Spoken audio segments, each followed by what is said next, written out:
have to remember, I'm not a politician, I'm just gonna tell you what's going on with me. I started the yard in 1969. I worked there for 32 years until 2001. I was a shop steward, past president of the yard. There was a ship that came into the shipyard, it was called the Jutlantica. It was a luxury liner that was brought over from Sweden for refit. One of my friends, one of my co-workers come up, said, Donnie, I don't know what's going on with this white dust, but something's wrong. You have to look into it. Well, we did. And to give you a little briefing, we used to wipe the white dust, asbestos, off the bench so you could sit down and have a clean place to eat. When I went to a supervisor and said, look, we don't know what we're dealing with in there, how about giving the guys a mask? He said, Taylor, you're crazy. If you think I'm gonna put the cost for a mask on every man working on the ship, he said, you're crazy. Well, all that did was bring the hair up in the back of my neck. At that time, Rick Clark was our business agent, and I think everybody knows Ricky Clark, right? He was very, very solid, and still is today on the safety of work, safety of everybody.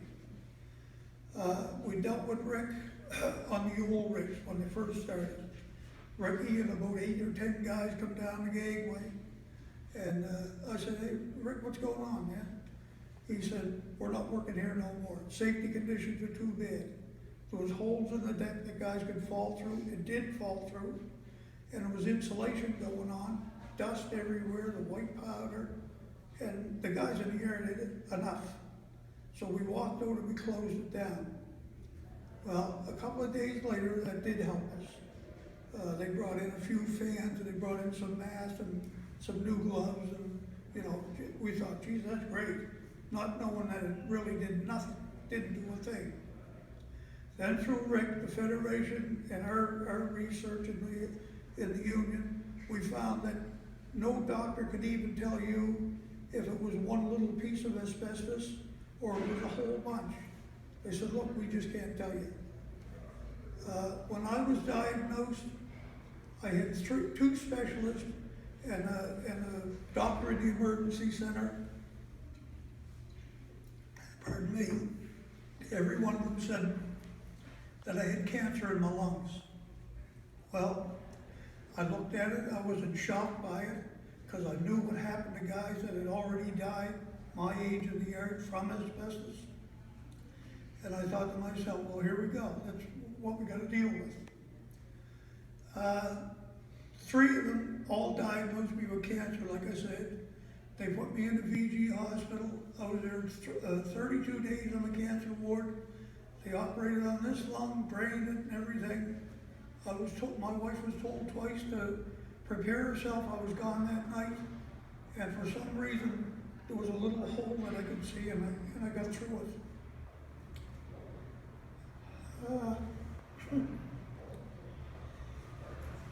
Anyway, the doctor that operated on me 32 days later came in, and I said, listen, how about those biopsies on the cancer? Did you get any reports back? Oh yeah, I said, no cancer. And he walked away. Now, I was laying there for 32 days, and my wife, thinking that I'm on my way out. I'm ready to tell my kids, my grandkids, everybody. And by the way, I got 3 kids, 8 grandkids, and I'm working on my 10th great-grandkid. Anyway, that was where my life was going. And then I thought to myself, Donnie, look, you fought alongside with Ricky Clark and Les Holloway and this shop steward, everybody. You know, we fought for everything that we got in the yard. We even overtook this building one time, closed her down. I think everybody can remember that. And it did some good with it. It did some good. Through all the research and everything that was going on, some changes came. But believe it or not, the Jutlantica, when it first started in the early 70 or 71, we didn't get any full protection until the Louis Saint Laurent come in. How many years was that? 25, 28 years later. Then we had to fight with that. I had the president of the Halifax Shipyard, Andrew MacArthur, which was Irvin's top man at that time, said to me, we were in negotiations, he looked right over the table at me, and he said, Taylor, you know you cost me $1 million extra on the Louis? And I said, Andrew, I wish it had been 20 million. I wish it had been 20 million. There was so many things that I learned over that. Now, we did get through with that procedure, but as far as I know, it was never used again. As far as I know, there's things going on in the shipyard today that full procedure isn't taking place. And if anybody knows about asbestos, it's a full suit, it's a respirator, it's showered in, showered out, you know, the whole thing. And it's costly, no doubt about it. But what costs more than 40% of my life going down the tubes? You can't put a buck on that. Now, I want to tell you one more little thing.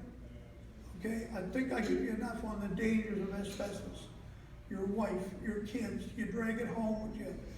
Sandra does the wash, she shakes the clothes, oh, she's getting it. I think every day that, you know, things are okay with that. The compensation board was just a full battle right from the start. I was told first off that I smoked too much. I never had a cigarette since 1997. The next, they couldn't come up with that, so they said I was too overweight. Now, I know thousands of overweight people that breathe pretty good. They get out and they're, I mean, look at my buddy here, Wilson. He's doing all right. And I didn't mean to say anything, you happen to be close. Anyway, the compensation board, I had a specialist, Nancy Morrison, she's a well-known respirology person. It came down to 40% of my lung capacity that I had lost. The next thing you know, I got a letter from the compensation board, and they said they made me an appointment with a Dr. Hernandez in the QE.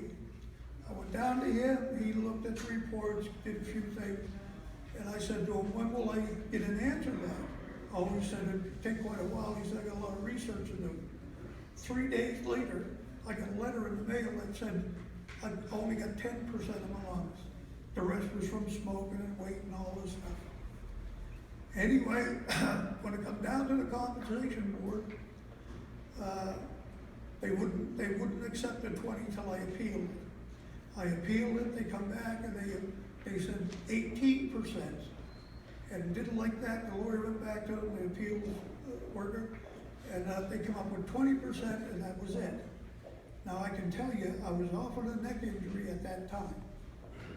The compensation board couldn't get a copy of money that I made from the Department of Revenue, Canada. So what they come up with is they give me $5.32 a week, or $35.60 a month, or a $5,200 settlement.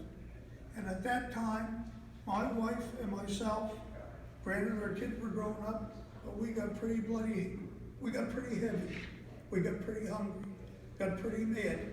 Well, what can you do? You look at it one hand, look at the other. You say, okay, I can keep fighting here, or I can take $5 grand and get us back in shape again. So that's what I did. Then I found out after that, you have to wait 16 months before you can even appeal again. You know, and if it gets deeper, which it is right now, okay, I was at 40, say now I'm at about 60%, I got that whole thing all to go through it again with the compensation. And I'm at the point I don't think I can do it. So, you got me going. Thanks very much, Donnie, for your compelling story. So this is why we're calling for a complete ban on asbestos in Canada, so that workers like Donnie and other workers in the country do not have to go through this anymore. Our workers are dying in this country, their families have been exposed, and we're asking the federal government to do the right thing and immediately implement a ban on the import and export of asbestos in Canada. And we are also asking the provincial government in this province and every other province across Canada to create a provincial registry, as Dave has said. The people of the province of Nova Scotia have a right. They have a right to know that any building they are going into, whether it has asbestos or not, so they can make the choice of whether they enter that building. It's time for this government to do the right thing for workers, the right thing for workers like Mr. Taylor, the right thing for workers like Mr. Taylor's family. Thank you. Okay, thank you, and everybody be available for any